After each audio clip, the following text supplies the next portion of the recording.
I had a Cobra meeting this morning, which was an opportunity that I took to thank the police for their work over the last few days, to express my support for the police officers who have been injured and the communities impacted by this mindless thuggery.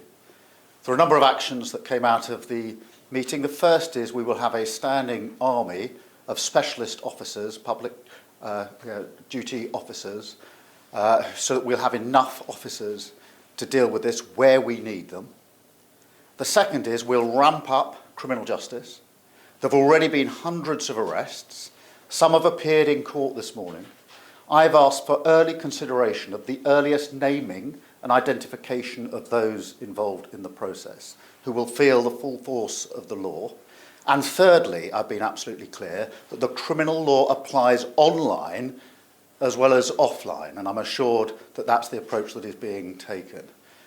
Whatever the apparent motivation, this is not protest, it is pure violence, and we will not tolerate attacks on mosques or our Muslim communities. So the full force of the law will be visited on all those who are identified as having taken part in these activities. Prime Minister, how quickly can this army of specialist officers you've just told us about bring these violent protests to an end? And where people are apprehended, do we have the courts to process them or the prison cells to put them in? In relation to the police, I'm absolutely clear that we will have the officers we need, where we need them, to deal with this disorder. And that is why the standing army has been set up, specialist officers ready to be deployed to support communities. On the question of prisons, firstly, we're monitoring it on a daily basis. I'm appalled that we've been put in this position by the previous government, that is even a discussion, it's even a question that you have to ask me.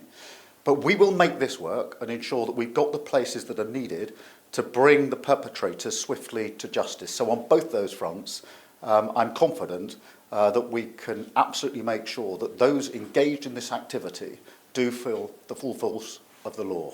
Some MPs have said that a recall of Parliament is necessary. Is that something you're considering? Look, my focus is on ensuring that we've got the right people carrying out their duties to ensure that our streets are safe.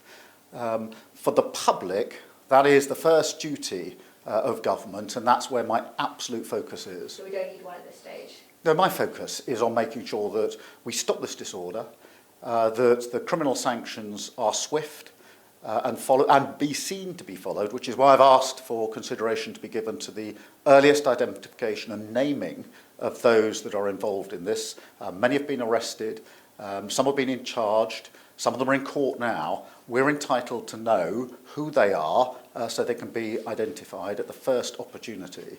But that's where my focus is, and I think the vast majority of people watching this would say that's absolutely where my focus should be. Prime Minister, Sir Mark Rowley, the Met Commissioner, left this Cobra meeting and was asked a question by a reporter about two-tier policing, which is an accusation made by some people, including the Reform Party. He grabbed the reporter's microphone and appeared to throw it on the ground. Is that an appropriate reaction, and what do you say to these accusations about two-tier policing? There's no two-tier policing. There is policing without fear or favour, exactly as it should be, exactly what I would expect and require. So that is a non-issue. The focus here is not on the apparent motivation of anybody involved in this. This is not protest. This is violence. It's violence on our streets being inflicted and targeted on communities, and we're not going to tolerate that in this country. Can I finally ask you about online? You mentioned that in your Cobra meeting. Should social media companies allow figures like Tommy Robinson, like Andrew Tate, to be on their platforms? Well, the message from me this morning was very clear in the Cobra meeting, which is the law applies online.